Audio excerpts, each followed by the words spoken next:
नाशिक रेल्वेच्या आंदोलनाच्या निमित्तानं सगळे मान्यवर उपस्थित सगळे आंदोलक उपस्थित सर्व पत्रकार बंधू, लहानपणापासून आम्ही एक कविता ऐकतोय, झुक झुक झुक झुक आगीन गाडी धुराची कशात हवेत गाडी पळती झाडे पाहूया मामाच्या गावाला जाऊया.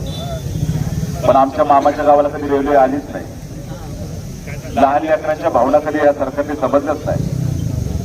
इथं आमचे देशासाठी लढलेले सैनिक बहुसंख्येने या ठिकाणी उपस्थित आहे. ज्यावेळेस एखादा सैनिक रस्त्यावर उतरतो ना, निदान त्याच्या तरी भावना या सरकारने समजून घेतल्या पाहिजे. यांचं देशासाठी योगदान आहे.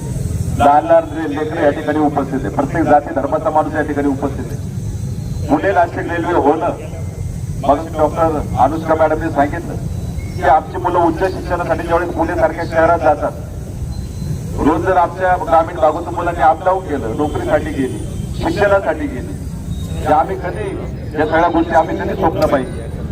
आमची एखादी शेतकऱ्याची महिला एखादी काकडीची पाटी जरी घेऊन गेली ना गुलटेकडीला, तरी ती 5,000 रुपये कमवून येईल. या भावना आमच्या कधी ओळखणार. आमचा शेतकरी वंचित आहे, आमचा विद्यार्थी वंचित आहे, आमचा प्रत्येक नागरिक या ठिकाणी वंचित झाला. फक्त जीएमआरटीचं कारण देऊ नका. जीएमआरटीचं कारण देऊन हे सरकार आपल्यापासून लपवते. इथं जर जीएमआरटीचा कोणतरी अधिकारी असेल तर मी खात्रीशीरपणे सांगतो, जीएमआरटीचा एक प्रोजेक्ट उटी सारख्या ठिकाणी तामिळनाडूला, त्याच्या त्या प्रोजेक्टला तो प्रोजेक्ट मी त्यांचा पाहून आणलो उटीला, आणि उटीच्या मागं टॉय ट्रेन जाते. म्हणजे जीएमआरटीला तिथं ट्रेनचा काही प्रॉब्लेम नाही. इथं काय कारण सांगता. ज्यावेळेस एखादं सिस्टम मंडळ या जीएमआरटीची आपण चर्चा करायला जाऊ ना, त्यांना तो आपण व्हिडिओद्वारे आपण तो सगळ्या त्या गोष्टी दाखवू. त्याच्यामुळे सरकारने जीएमआरटीचं कारण न दाखवता या ठिकाणी पुणे नाशिक रेल्वेची सरळ मार्गाने जी आमची प्रत्येकाची जनभावना आहे, ही जुन्नर तालुक्याची जनभावना आहे, त्या ठिकाणी ती ओळखली पाहिजे आणि आम्हाला त्या ठिकाणी न्याय दिला पाहिजे. या आंदोलनात प्रत्येक जण सहभागी झाला, प्रत्येकाचे या ठिकाणी आभार व्यक्त करतो. या ठिकाणी मला बोलायची संधी दिली त्याबद्दल मी आभार व्यक्त करतो. आणि अदानी सारखा एक उद्योगपती आपल्या तालुक्याच्या मोकांडीवर बसलाय. आज नाणेघाटासारखा एक जागतिक पर्यटन स्थळ, त्याच्यावर त्याची नजर पडली.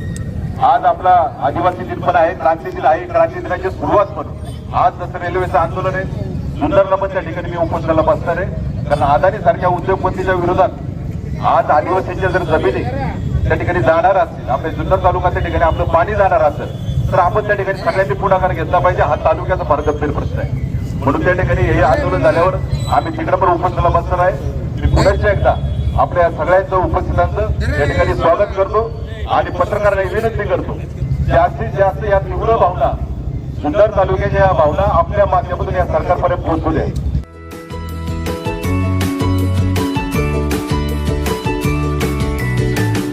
बातम्या शेतीच्या,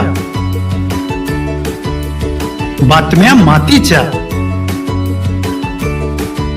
बातम्या अन्यायाच्या, गुन्हेगारीच्या,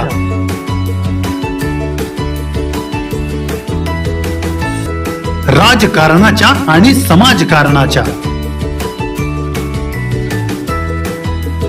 शोषणाविरुद्ध बुलंद आवाज, जनसामान्यांच्या हुंकाराची गाज, सत्कार्याला प्रोत्साहन, दुष्कृत्याला अनुशासन, निर्भीड, निस्पृह, सडेतोड, बेधडक आणि रोखटोक म्हणजेच विघ्नहर टाइम्स. शोध बातमीचा, ध्यास सत्याचा. आपलं चॅनल, आपली बातमी. सबस्क्राईब तर कराच, पण बेल आयकॉनवर क्लिक करायलाही विसरू नका.